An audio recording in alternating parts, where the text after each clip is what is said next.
Hello, নমস্কার। আমবুলি শাকের একটি রেসিপি আপনাদের সাথে শেয়ার করলাম। শাক ভালো করে ধুয়ে নিয়েছি। কড়াইতে তেল গরম হলে শাকগুলোকে দিয়ে দিলাম নুন। এবার একটু নেড়েচেড়ে দিয়ে দেব হলুদ।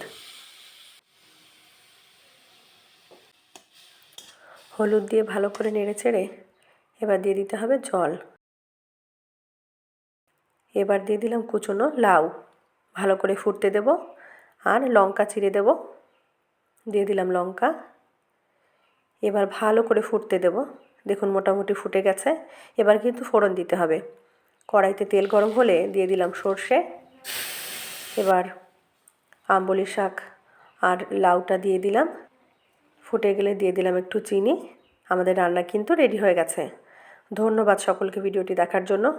কেমন লাগলো ভিডিওটি জানাতে ভুলবেন না। ভিডিওটি ভালো লাগলে লাইক, কমেন্ট, শেয়ার করবেন। ধন্যবাদ।